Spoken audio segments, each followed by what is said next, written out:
I was initially introduced to Exophobia at PAX East back in 2023. Back then, I was attracted to it by its color palette, but also because I'm a big fan of boomer shooters / retro-styled FPS games. That's what it appeared to largely be back then, but once I was actually playing the game, I realized it's much more than that, in both good and bad ways. I played around 10 hours of Exophobia and I wanted to beat it, but I got to the point where I was feeling frustrated and wanted to move on from it. It largely had to do with how much exploring was necessary in order to progress. It's not an entirely bad thing, but I got tired of running around in circles trying to figure out what was next. It felt as if too much was available at once, so I ended up confused. It also didn't help that there were areas that would end up being optional after you advanced through them.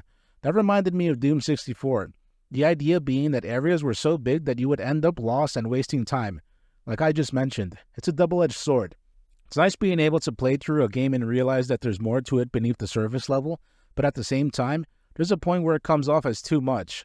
Initially, I was pleasantly surprised by this aspect of the game. As I said, there were optional sections of the game that would reward you with health upgrades or different color schemes.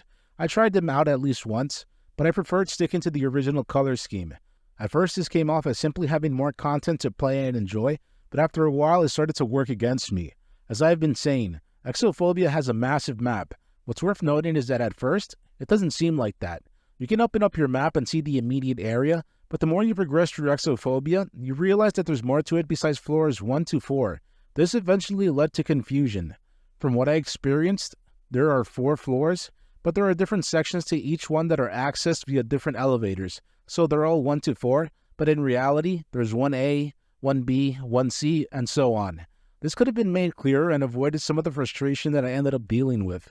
At the same time, I can meet myself in the middle and say that the fact that each area appears to have different themes / appearances should be enough. That's nice, but when all of this is available to you at once, it starts to become overwhelming. Hindsight being 2020, chances are that I would have had an easier time had I come up with my own sub-maps. This wasn't like this all the time. Early on, I felt that advancing through the game could at times be very intuitive, and I'd even go so far as to say that it featured good level design. It could be that this aspect of the game started to stretch itself too thin as more and more sections were added to it, but that's just a shot in the dark from me. Intuitive level design and being able to quickly progress through the game is easier said than done.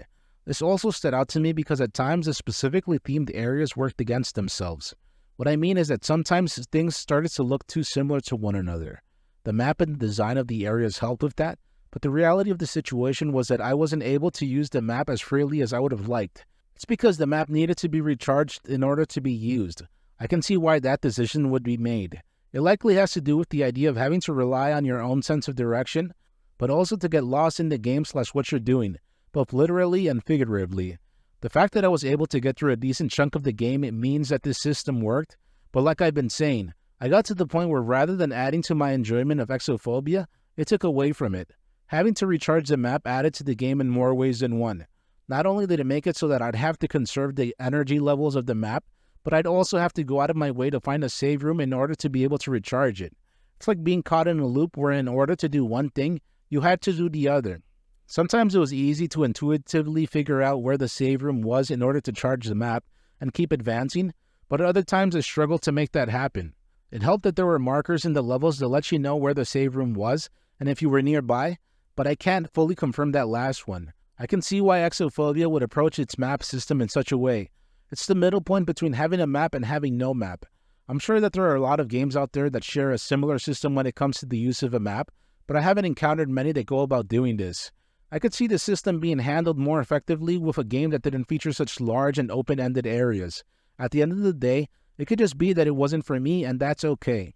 Exophobia appears to be a boomer shooter, and yet so far, I've spent a decent chunk of time talking about its map system and how navigating through the game worked.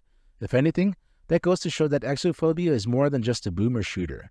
In fact, on its Steam page, it features the tags Metroidvania and Exploration. The tags are right because those aspects are clearly seen and experienced in Exophobia.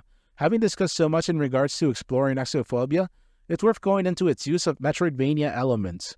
From what I experienced, it seems that the Metroidvania elements of Exophobia largely have to do with the use of your gun. The gun stands out because it's a single one that changes the more you progress through the game and find upgrades. Initially, this was pretty cool. I like the idea of being limited to a specific kind of gun depending on where you were in the game. Eventually, I started to think that I would have liked to have used earlier versions of it. It's because each iteration of the gun had its pros and cons. In one version, I could electrocute/stun enemies. That was useful when it came to attempting to outmaneuver enemies, but at times I would have preferred having a higher rate of fire. If anything, this goes to showcase the attention to detail and balancing that went into making the gun an effective part of Exophobia. It's possible for the gun to have worked in such a way that you could utilize every single aspect at once, kind of like the lawgiver from Judge Dredd. The thing is, I assumed that what the dev had in mind was to force you to approach this aspect of the game as if it were a puzzle that needed to be solved. It's kind of how in some Legend of Zelda dungeons you would find a key item and be forced to use it for the rest of the dungeon's duration. It was mainly to get you accustomed to the new item and change up the gameplay.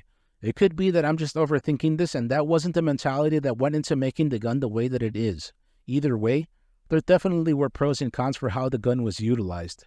Bottom line, it adds variety, and like the saying goes, variety is the spice of life, and feel free to insert a reference to Frank Herbert's Dune here. I want to say that my expectations for Exophobia weren't met.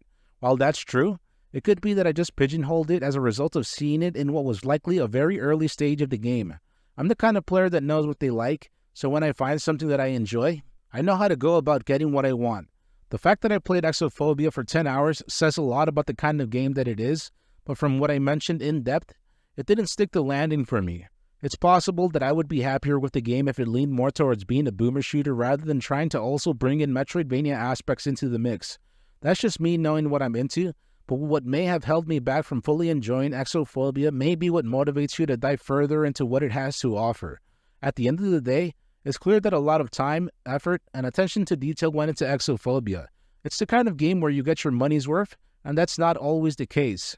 I was given a key for the game, so I can't say that I feel that my money was well spent, so instead, what I invested into Exophobia was my time. It's possible that I could have gotten at least 15 hours of playing time from it had I kept playing and overcome the frustrating moments that I did, but I didn't want to keep struggling to find that out. That largely has to do with how I feel about games and other forms of entertainment. If I'm dealing with more frustration than enjoyment, it's likely time to move on.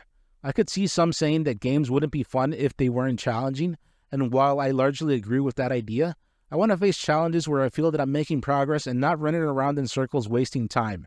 If you've liked what you've seen and heard about Exophobia, feel free to give it a try. It's currently priced at $14.99 on Steam, and it's likely to go on sale later in the year. If you enjoyed this content, please feel free to like, comment, subscribe, and share. Thank you very much for watching.